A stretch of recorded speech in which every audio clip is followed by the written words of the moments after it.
Labą dieną, radi. Manau, tema verta dėmesio. Tiesiog teko užmatyti postą dvasinių ieškotojų, kurie, galbūt atrado kažkokią tai savo praktiką, gavo dvasinį vardą ir to pasekoja, kaip ir pašalina viską, kas jau šitam kely nebetarnauja.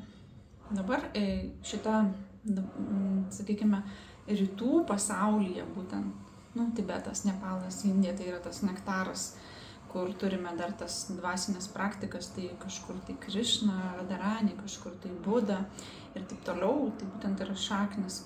Tuo tarpu vakarų pasaulyje, kadangi saulė leidžiasi, tai yra viskas neišmanimas ir jinai leidžiasi, tai sakykime, siela leidžiasi į pragarą, kad ir kaip kažkam tas nepatiktų, aš pati gimiau vakarų pasaulyje, o saulė kyla, tai rytai, saulė kyla iš rytų, tai yra tas sielos toks pakilėjimas, sakykime, tas dvasinis aspektas, nes būtent rytas, dangus, kai saulė kyla, yra pats palankiausias laikas dvasiniam praktikom ir taip, kaip mes pradedam rytą, tokia bus mūsų visa diena. Čia ne prietaras, čia yra gamtos tokia kūrinyje.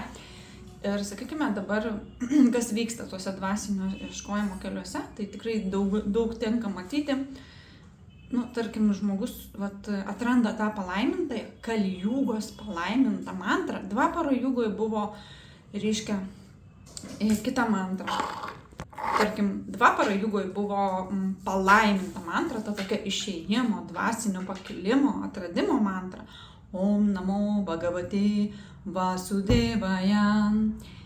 Atėjo Kalijuga, pažiūrėkit Mahabharatą, tai Mahabharatos, pažiūrėti, aišku, filmai visą laiką pastatyti yra savaip ten. Iš tikrųjų reikia skaityti ir skaityti tikros šaltinius, bet tiems, kas skaityti negali, tai bent jau Mahabharatą pažiūrėti ir būtent perėjime į Kalijugą, ten labai daug visko iš tikrųjų parodė, kaip viskas vyks, buvo paskutinis šventasis karalius Parikšitas ir daugiau tokių karalių nebebus, valdys tik demonai, visiškai. Ir kaip ta siela planuoja bent kažkokio tai savo tą dvasinį lygį, tą sukritį sukaupti, tokioj erdvėj, tokioj Kalijugoj, kur vakarų pasauly nebėra jokių dvasinių mokymų, yra tik visokie vedliai kažkokie, tai rūgai, sako, pakalbėkim, turėsim beje temą, vedlius, apie vedlius, tai būtent tik tiek ir liko šitoj, kur saulė leidžiasi civilizacijai, kur viskas tik materija, tik pinigais išskaičiuota, ten net daryti kažką, tik gali, ko ne tik su materialiais mainais, nes visi tave mato kaip tą gryną pinigą ir kai atvažiuojate šventuosius Indijos miestelius, visi susiduria su vienu ir to pačiu. Eini ir sako, give me money, give me money, give me money, give me money. Va tokia jų mantra yra, nes kodėl, tu gali pykti nepykęs, bet jie tavyje mato gryną pinigą, eurą arba dolerį. Kodėl?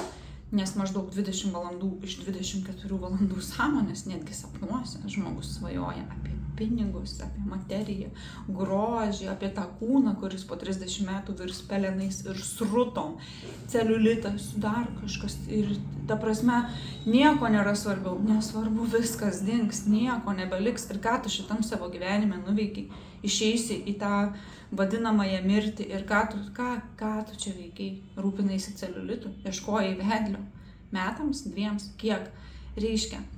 Labai daug ieškotojų atranda, tarkim, tą palaimintąją Hare Krishna mantrą, kai Čaitanija Mahaprabhu palaimino, kad dainuose kas antruose namuose per vadinamąjį aukso amžių įsigalės ir daug kas su tuo susiliečia. Ir tie susilietusieji, sakykime, su Hare Krishna mantra dainavimu, pabuvimu, paskui atranda kažkokį tai savo kelią, kurį jiems labiau šiuo metu priimtinas, arba iš vis atsisako dvasinio kelio, nes iš tikrųjų nori tik tais galbūt šeimą sukurti, galbūt kažko kito norėjo, dažniausiai tai antrą pusę rasti yra noras ir tas noras yra stipresnis už bet ką kitą. Ir taip jį atstumia ir išsipildo arba randa kažkokią bendruomenę, kuri jam patinka ir, sakykime, pasitraukia nuo to palaimintojo sielos kelio Kalijugoj. Ir pradeda ten pykti, pradeda sakyti, kad čia nesąmonė, bet jūs visą tai privedė iki to, kas jūs esate šiandien.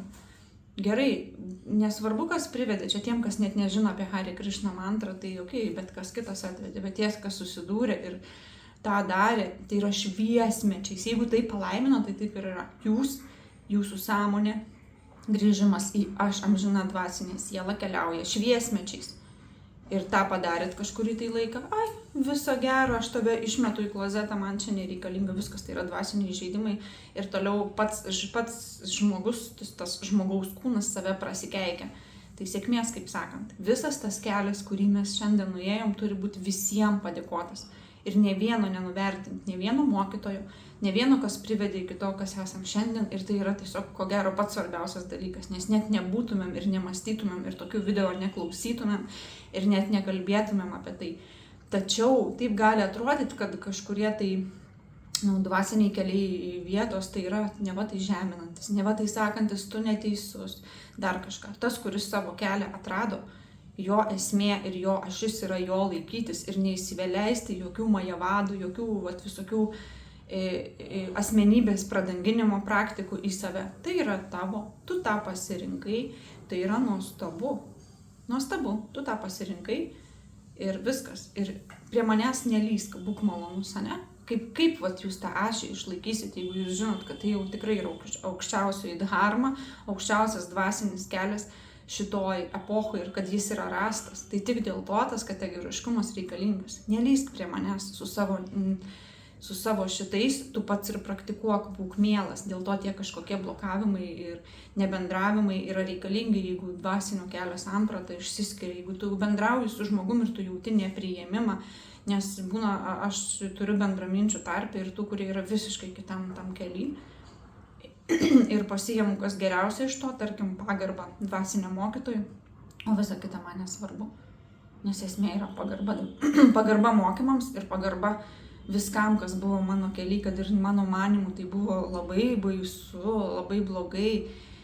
Ir būtent šiandien akcentuoju į tą Hari Krishną. Ir kiek yra, kur pakartojo metus Hari Krishna ir šviesmečiais atėjo iki to savo budizmo, kur ten laiko aukščiausių, bet tai nėra Krišna, jis ryškia gimė Buda, dėl to tai buvo apreikšta, kodėl tai buvo, todėl, kad buvo pradėta valgyti mėsą pagal visus vedų ritualus, neišmanėliai žmonės pradėjo žudyti gyvūnus, aukoti gyvūnus, kur nebe taip, kaip buvo parašyta ir dėl to gimsta Buda, viskas, bet tai ryškia Dievo formos ir paprastos džyvos yra visiškai ne tas pats. Dieviškoji forma keliauja per visatas ir per pasaulius įvairiais pavidalais.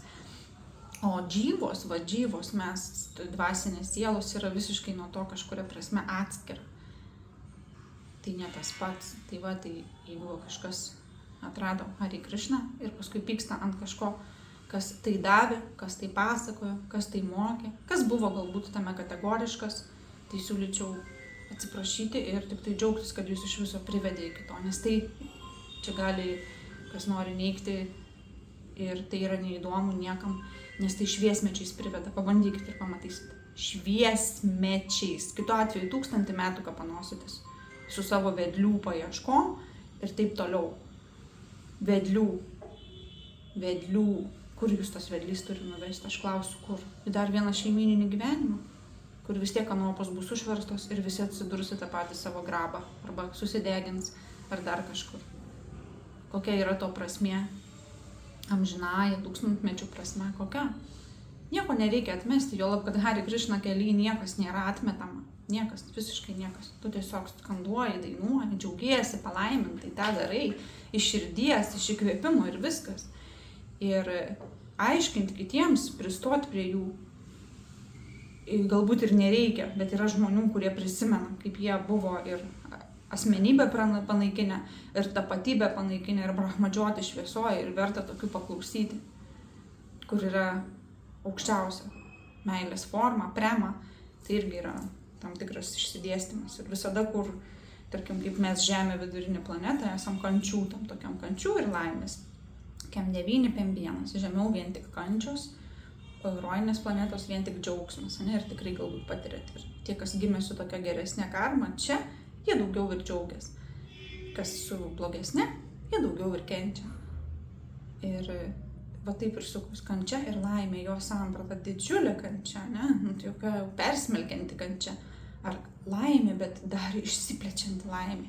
Dar didesnė laimė, dar didesnis noras tarnauti savo mylimam.